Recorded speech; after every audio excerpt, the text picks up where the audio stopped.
नमस्कार बंधुरा आशा करी सबाई खूब भालो आछेन। आमी नीलाभ चैटार्जी और आपनारा देखछेन नीलाभ योगा। तो आज के आमी आपनादेर सामने एकटा आसनेर भिडियो निये एसेछि जे आसनटिर नाम हच्छे क्रौंचासन बा हिरन पोज। तो आजकेर आमादेर विषयबस्तु हच्छे जे एई क्रौंचासन बा हिरन पोज आमरा किभाबे करब, एर उपकार की बा की सतर्कता आमादेरके एई आसनटी करार समय मेने चलते हबे। तो प्रतिबारेर मतन आमी एबारो बोलबो जे फ्री हैंड एक्सारसाइज ना करे किन्तु आपनारा योगासन प्रैक्टिस करबेन ना।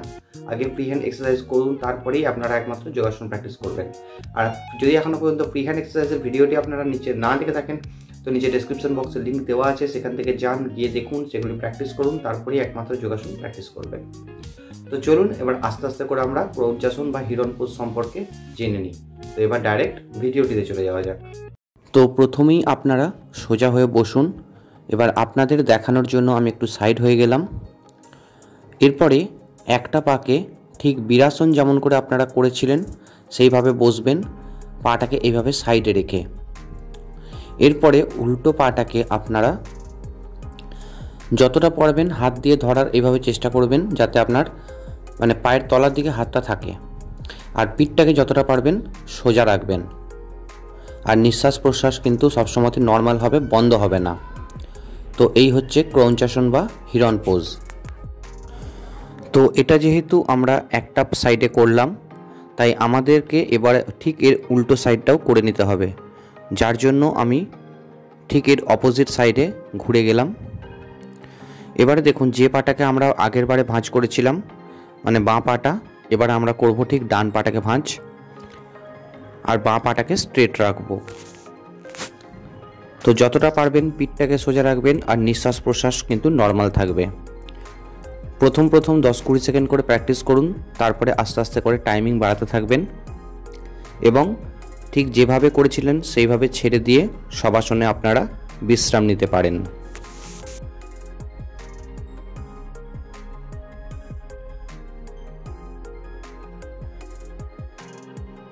তো বন্ধুরা আপনারা দেখতে পেলেন যে আমরা ক্রৌঞ্চাসন বা হিরন পোজ কিভাবে করব।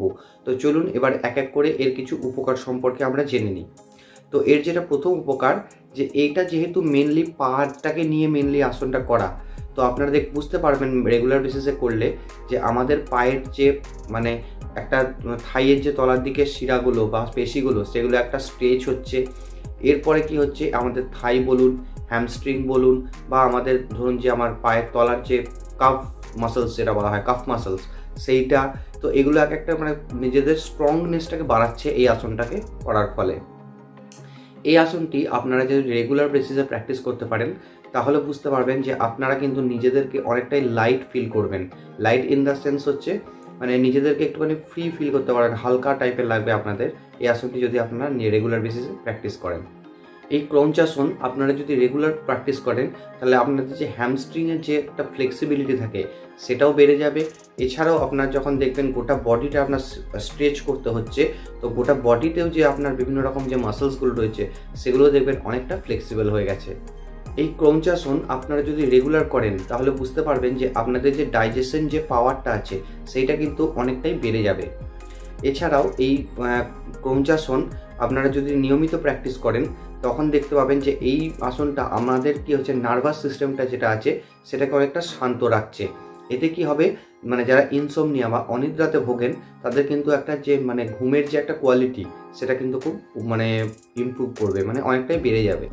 এই আসনটা যখন রেগুলার প্র্যাকটিস করবেন আপনারা তখন বুঝতে পারবেন যে আমাদের যে বডিতে যে ব্যালেন্স রয়েছে সেই ব্যালেন্স কিন্তু এই আসনটা করার ফলে অনেকটাই বেড়ে যাচ্ছে। এছাড়াও এই আসনটা যখন আমরা করছি আমাদের বডির কিন্তু একটা সোজা একটা পশ্চার তৈরি হচ্ছে। এই আসনটা আমাদের যখন মানে নিয়মিত প্র্যাকটিস করা হবে তখন আমাদের কি হবে গোটা বডিতে কিন্তু একটা ভালো রকমভাবে ব্লাড সার্কুলেশন মানে একটা নিয়মিতভাবে খুব ভালো করে হবে। এতে কি হবে আমাদের গোটা বডি কিন্তু একটা এনার্জিতে ভরে যাবে। তো বন্ধুরা আপনারা দেখতে পেলেন যে আমরা ক্রৌঞ্চাসন কিভাবে করব, এর মানে জানলেন যে কি উপকার আমরা পেতে পারি। তো চলুন এবার এর কিছু কন্ট্রাডিকশন মানে এই আসনগুলি কারা কারা করবেন না তো সেটাও আমরা এবার একটুখানি জেনে নিই। তো প্রথম হচ্ছে কারোর যদি মানে থাইতে, হ্যামস্ট্রিংয়ে বা আপনার অ্যাঙ্কেলে মানে পায়ের অ্যাঙ্কেল বা আপনার যদি হাঁটুতে কোনো রকমভাবে চোট বা ইনজুরি লেগে থাকে আপনারা এই টাইমের জন্য কিন্তু এই আসনটিকে অ্যাভয়েড করে চলুন। যে সমস্ত মহিলাদের এখন মানে মেনস্ট্রুয়েশনের টাইম বা প্রেগনেন্ট মহিলা যারা আছেন তারাও কিন্তু এই আসনটিকে এখন অ্যাভয়েড করবেন। এছাড়াও যদি কারোর এখন যদি লোয়ার ব্যাকে যদি কারোর ইনজুরি থেকে থাকে বা কারোর যদি ব্যাক পেন থেকে থাকে, তারাও কিন্তু এখন এই আসনটিকে মানে একটু অন্যভাবে মডিফাই করে করতে হবে, এতটা স্ট্রেচ করে কিন্তু করা যাবে না।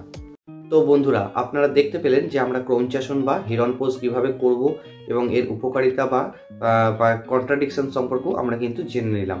তো যদি আপনাদের ভিডিওটি ভালো লেগে থাকে তো অবশ্যই একটা লাইক করবেন, কমেন্ট করে জানাবেন যে কেমন লেগেছে আর আপনারা কে কোথা থেকে দেখছেন।